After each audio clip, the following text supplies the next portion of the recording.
कहते हैं इस धरती पर हर वह चीज नश्वर है, जिसका जन्म हुआ है उसका अंत भी निश्चित है। लेकिन हमारे सनातन धर्म के ग्रंथ एक ऐसे रहस्य की बात करते हैं जहां 7 ऐसे महापुरुषों का जिक्र मिलता है जो हजारों सालों से इस पृथ्वी पर आज भी जीवित हैं। इन्हें चिरंजीवी कहा गया है, यानी जो चिरकाल तक जीवित रहें। कौन हैं ये 7 लोग? ये कहाँ रहते हैं? और कलयुग के अंत में इनकी क्या भूमिका होगी? नमस्कार, स्वागत है आपका कथा और भक्ति पर। आज के वीडियो में हम एक एक कर इन सभी 7 चिरंजीवियों का रहस्य जानेंगे और वीडियो के अंत में मैं आपको बताऊंगा कि कल्कि अवतार से इनका क्या संबंध है। सबसे पहले बात करते हैं उन चिरंजीवी की जिनका नाम सुनते ही भक्ति से हृदय भर जाता है। बजरंगबली हनुमान। जब श्री राम अयोध्या लौटने के बाद वैकुंठ जाने लगे, तब हनुमान जी ने प्रभु से प्रार्थना की थी, प्रभु, जब तक आपके नाम का जाप इस धरती पर होता रहेगा, तब तक मुझे इस लोक में ही रहने दीजिए।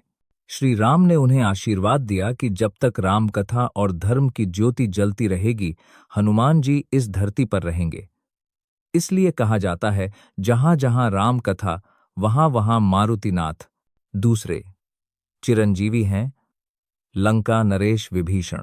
रावण के भाई होने के बावजूद उन्होंने धर्म का साथ दिया। श्री राम ने उन्हें आशीर्वाद दिया था कि जब तक इस संसार में धर्म और अधर्म का संघर्ष चलता रहेगा, तुम इस धरती पर रहकर धर्म की रक्षा करोगे।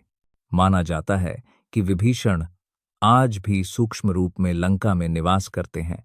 अब आते हैं सबसे रहस्यमयी और विवादित चिरंजीवी पर, अश्वत्थामा। महाभारत युद्ध के बाद जब अश्वत्थामा ने सोए हुए द्रौपदी के पुत्रों की हत्या कर दी थी, तो श्री कृष्ण ने उन्हें एक भयानक श्राप दिया था। कृष्ण ने उनके माथे की मणि निकाल ली और कहा, तुम हजारों सालों तक इस धरती पर भटकते रहोगे। तुम्हारे शरीर से पस और रक्त बहेगा, पर तुम्हें मौत नहीं आएगी। लोग कहते हैं कि मध्य प्रदेश के कुछ किलों और जंगलों में आज भी एक ऐसा व्यक्ति दिखाई देता है जिसके माथे पर ताजा घाव है। क्या वह सच में अश्वत्थामा है? यह आज भी एक रहस्य है। अगले चिरंजीवी हैं भगवान परशुराम। भगवान विष्णु का वो अवतार जिन्होंने धरती को 21 बार अधर्मियों से मुक्त किया था। माना जाता है कि परशुराम जी आज भी महेंद्रगिरी पर्वत पर तपस्या में लीन हैं। क्यों? क्योंकि उनका कार्य अभी पूरा नहीं हुआ है। कलयुग के अंत में उन्हें एक विशेष काम करना है, जो हम आगे जानेंगे। अब बात करते हैं उन 3 महान आत्माओं की जिनके बारे में कम चर्चा होती है। 5वें हैं कृपाचार्य। महाभारत में कौरवों और पांडवों के कुलगुरु। युद्ध के बाद भी वो जीवित बचे और उन्हें चिरंजीवी होने का वरदान मिला ताकि वो आने वाली पीढ़ियों को धर्म की शिक्षा दे सकें। 6ठे हैं राजा महाबली। वामन अवतार की कथा तो आपने सुनी होगी। राजा बलि की दानवीरता देखकर विष्णु जी ने उन्हें पाताल लोक का राजा बनाया और वादा किया कि अगले मनवंतर में वो इनंद्र बनेंगे। वो आज भी पाताल में प्रतीक्षा कर रहे हैं।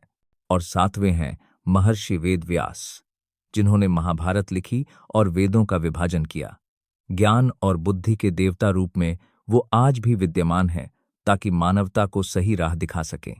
तो ये हैं वो 7 महापुरुष।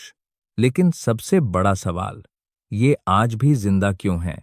भविष्य पुराण के अनुसार जब कलयुग अपने चरम पर होगा और भगवान विष्णु कल की अवतार लेंगे, तब ये 7 चिरंजीवी उनके साथ मिलेंगे। भगवान परशुराम ही कल की अवतार को शस्त्र विद्या मार्शल आर्ट सिखाएंगे। अश्वत्थामा को मुक्ति मिलेगी और हनुमान जी उनकी सेना का मनोबल बढ़ाएंगे। ये 7 मिलकर धर्म की पुनः स्थापना करेंगे। आपको क्या लगता है, इनमें से सबसे पहले कल की अवतार से कौन मिलेगा, हनुमान जी या परशुराम? नीचे कमेंट में जय श्री राम लिखकर जरूर बताइए। अगर वीडियो पसंद आई हो तो लाइक करें और कथा और भक्ति को सब्सक्राइब करें। धन्यवाद।